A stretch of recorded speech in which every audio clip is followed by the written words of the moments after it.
you. Thank you.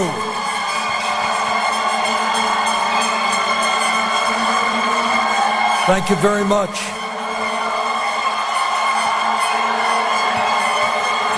Thank you. Let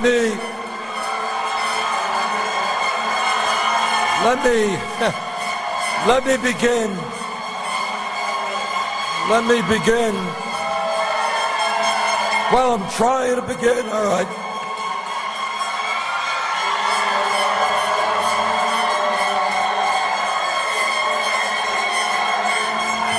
Let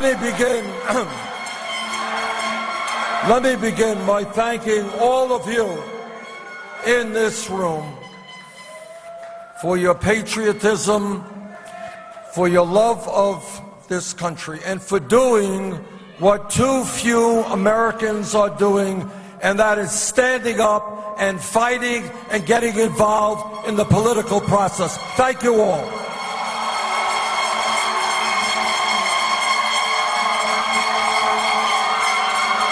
And let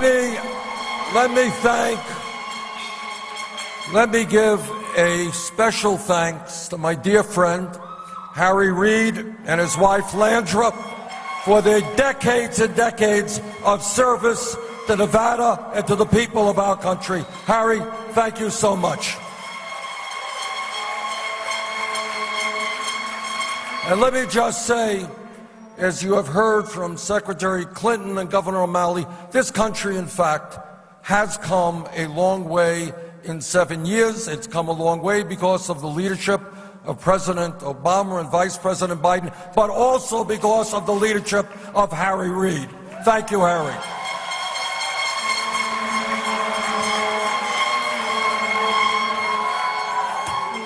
We have come a long way since George W. Bush left office. When Bush left office, 800,000 people a month were losing their jobs. We had a $1.4 trillion deficit. And oh yes, the world's financial system was on the verge of collapse. Our Republican friends, and we shouldn't be too hard on them, they suffer from an illness called amnesia.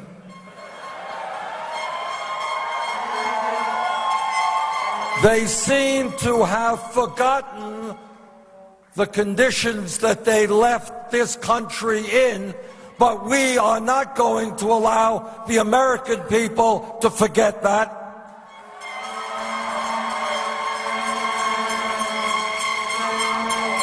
We have made real progress, and we should be proud of what we have accomplished.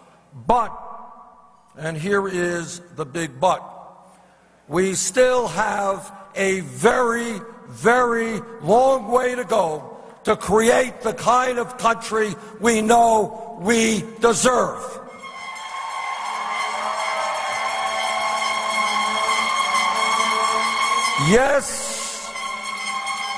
Yes, unemployment has gone down, but real unemployment today, counting those who have given up looking for work and are working part-time, is close to 10%.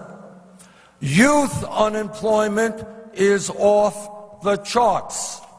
We have got to put the American people back to work, and that's why I am fighting for $1 trillion infrastructure program to rebuild our roads, our bridges, our airports, and put 13 million people back to work.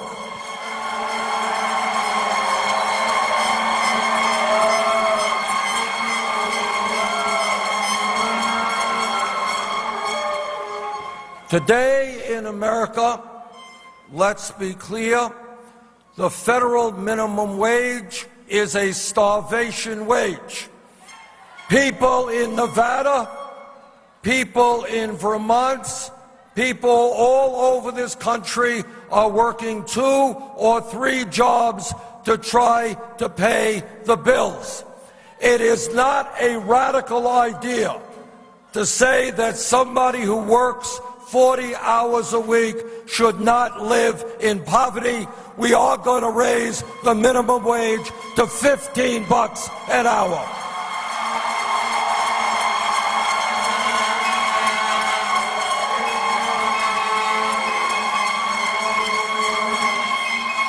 Today in America,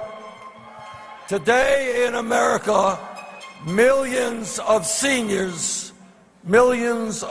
citizens and disabled veterans are trying to get by on $12,000 or $13,000 a year. Well, you know what?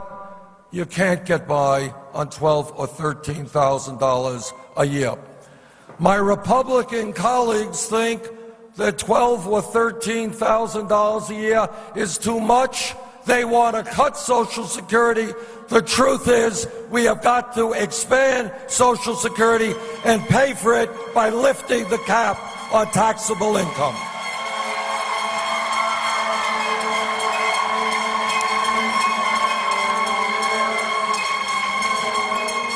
That music is really beautiful. But today in America,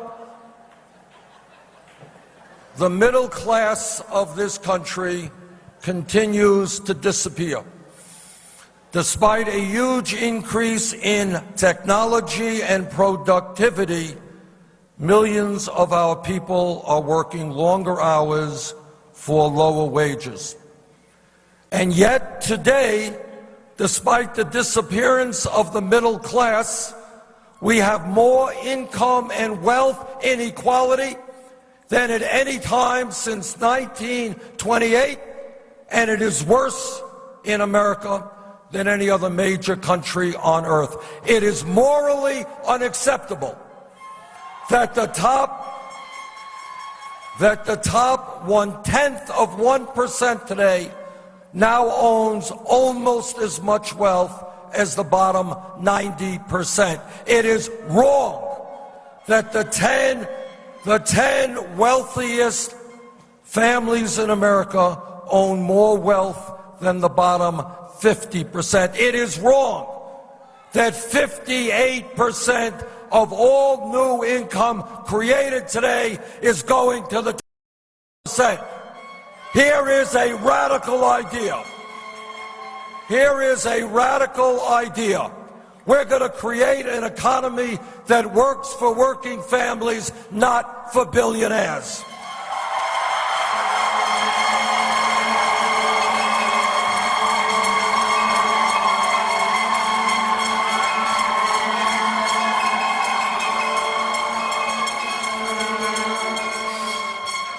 As you have heard from Secretary Clinton and Governor O'Malley, the Affordable Care Act has accomplished some very important goals. We've done away with the obscenity of pre-existing conditions.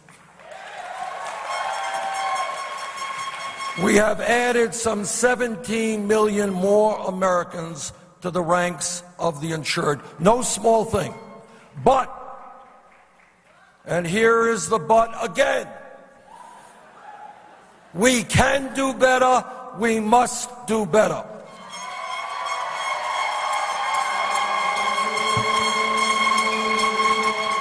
The United States today remains the only major country on earth that does not guarantee health care to every man, woman, and child. In the United States, we pay the highest prices in the world for prescription drugs, and the drug companies can double or triple the price of your medicine tomorrow. The time is long overdue for this great country to join the rest of the industrialized world and pass a Medicare for all single-payer program.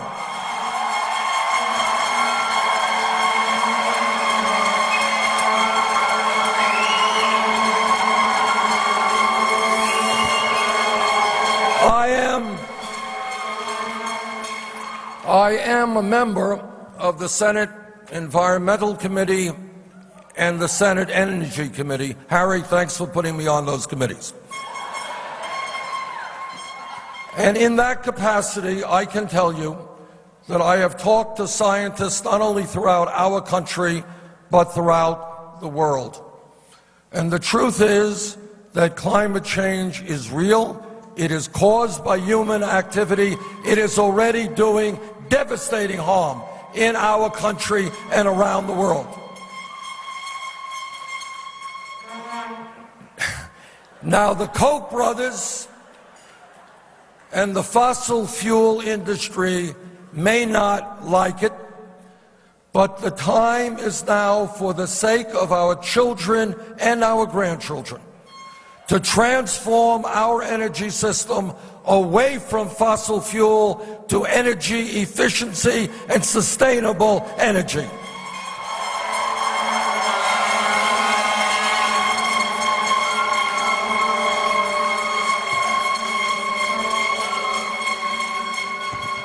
Today in America, we have an economy which is rigged, in which the rich get much richer while most everybody else gets poorer. But in addition to having a rigged economy, we have a corrupt campaign finance system.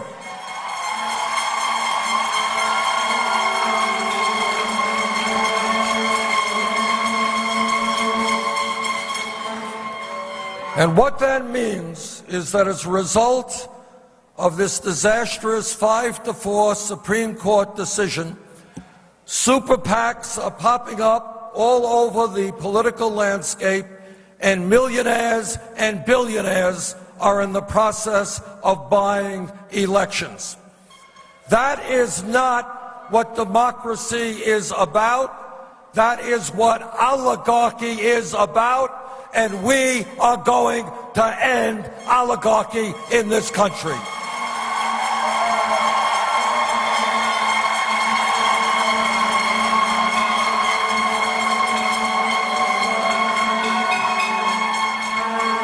Here's a promise. No nominee of mine to the United States Supreme Court will get that position unless he or she is crystal clear that one of their first orders of business will be to overturn Citizens United.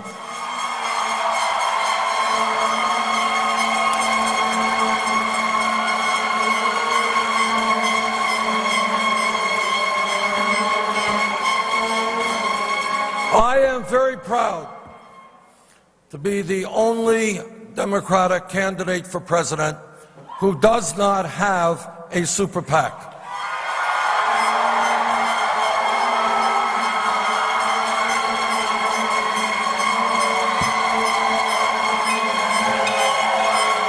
I am extraordinarily proud that in the last 8 months, my campaign has received 2.5 million individual contributions, more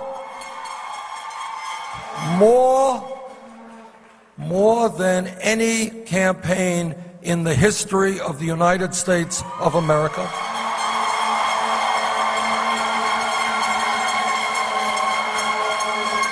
And listen to this, the average contribution is less than $30.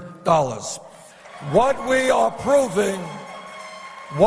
proving in a very significant way is that you can run a national campaign, a campaign that I believe will be a winning campaign without being dependent on corporate money or the money of millionaires and billionaires.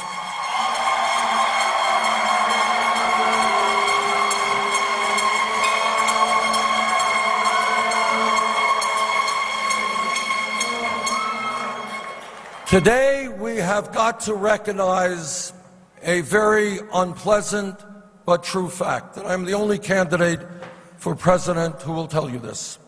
And that is no president, not Bernie Sanders or anybody else, can alone take on the powers that be in this country. No candidate, no president can do it alone. Wall Street, corporate America, the corporate media, the Koch brothers, big campaign donors are just too powerful. That's the simple truth, an unpleasant truth, but the truth.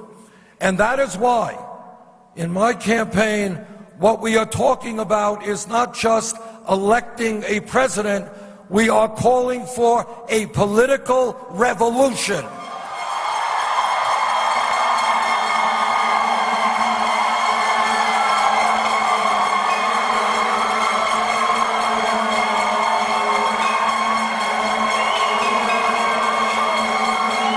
And what does that mean? What does that mean?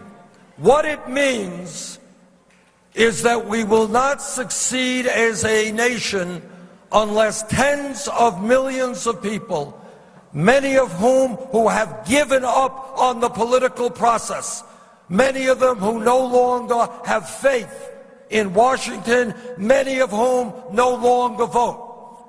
If we are not able to bring those people, working people, young people, low-income people back into the political process, we will not be able to transform America and create a government that works for all of us.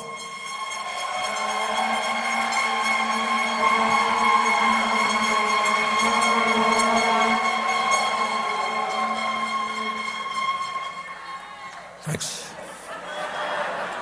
I am very proud that in this campaign so far, all over this country, we have had meetings bringing out over 450,000 people.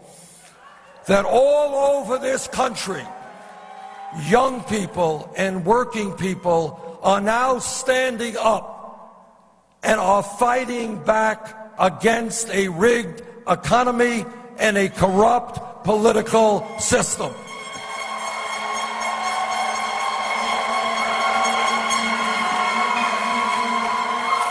And let me be very clear and be a little bit political here. All of us want to make sure that we defeat right-wing extremism, that we make certain that no Republican becomes president of the United States. All of us are united that we're going to take back the Senate and that we're going to do well all over this country. But let me be very clear. That result will not happen with establishment politics and establishment economics. The only way that Democrats win elections is when we have a large voter turnout.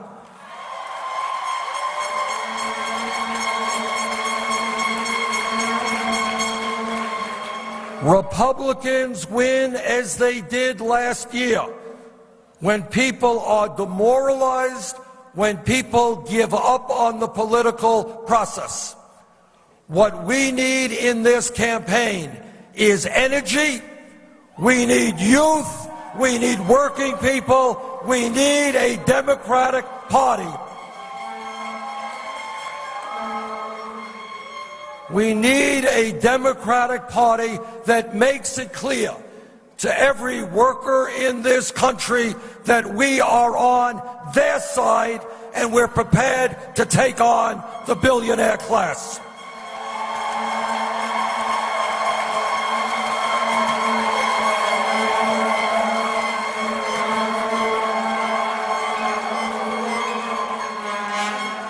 Our job should not be simply to be running around the country raising money from the wealthy. Our job should be to bring working people together in basketball arenas and football stadiums by the tens of thousands to answer their questions, to mobilize them so that we have the fighting force we need to transform this country.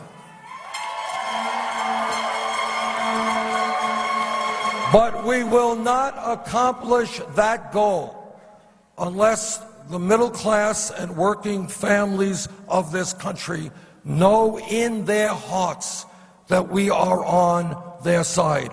And they will not know that we are on their side unless we have the courage to stand up to the billionaire class whose greed is destroying our economy.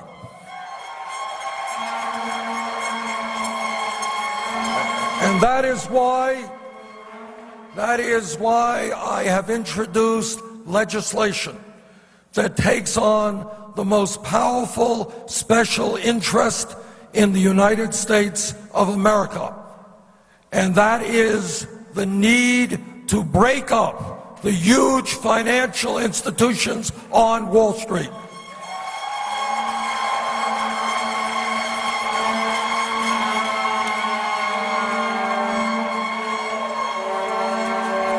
As the people of Nevada understand, Wall Street's greed and recklessness and illegal behavior created the worst economic downturn since the Great Depression. But a funny thing happened. We bailed out Wall Street because they were too big to fail. It turns out that 3 out of the 4 largest banks in America today are bigger than they were when we bailed them out because they were too big to fail. It turns out that the 6 largest financial institutions in America have assets equivalent to 60% of the GDP of this country, issue 2/3 of the credit cards, and write 1/3 of the mortgages. When you have a handful of financial institutions that are so powerful economically, that are so powerfully politically, the only rational approach is, in fact, to break them up and create a financial system, a financial system that works for small and medium-sized businesses, not an island unto itself that is only concerned with more and more profits for itself.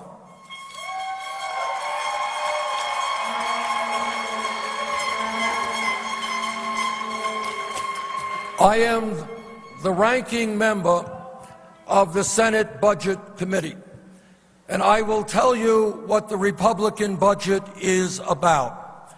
The Republican budget is about voucherizing Medicare, making massive cuts in Medicaid, massive cuts in education, throwing millions of people off of health care, and then giving hundreds of billions of dollars in tax breaks to the top 0.2%.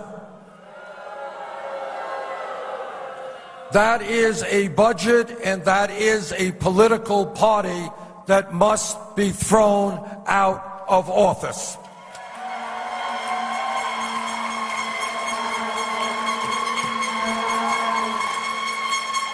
But we will not do that. We will not succeed unless we galvanize the American people, unless voter turnout goes up, not down, unless young people get involved in the political process rather than sit it out.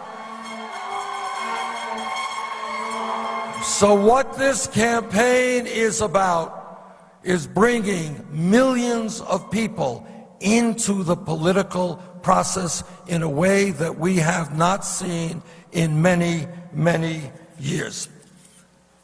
And that's what it will take to win in November, not only to retain the White House, but to regain the Senate and to win governor's chairs all over this country. I would not be running for president. I love my state of Vermont, and I love being senator from Vermont. I would not be running for president if in my heart of hearts I did not believe that it is just too late for establishment politics and establishment economics.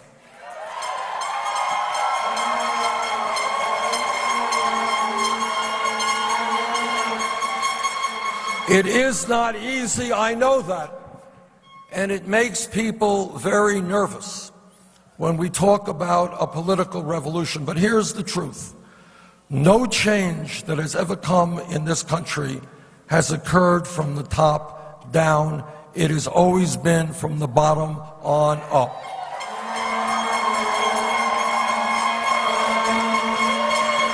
We fought against segregation and racism because millions of African Americans and whites stood together and said, enough is enough. We combated sexism and made significant progress because women and their male allies said, women will not be second-class citizens in the United States.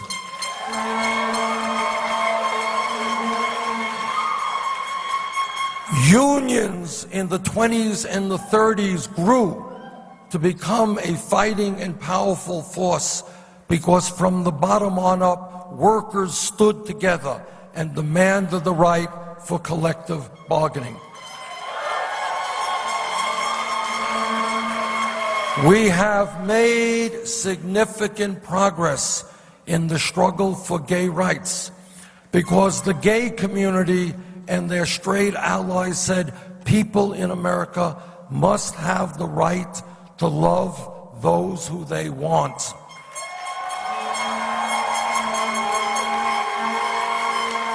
So over the years, we have made a lot of progress in creating a less discriminatory society. God only knows that we have a long way to go, but we have made progress. But here is where we have not made progress. Here is where we have lost ground, and that is the economic struggle. And what that means is that while the very rich become richer, most of us are becoming poorer. It means that there is an agenda in Washington now, led by the Republicans, that wants to cut Social Security and eliminate virtually every piece of legislation passed in this country since the 1930s which protect working people. So we are in a pivotal moment in American history. And that moment is, do we bring our people together to stand up and say loudly and clearly that this great government of ours belongs to all of us and not a handful of billionaires?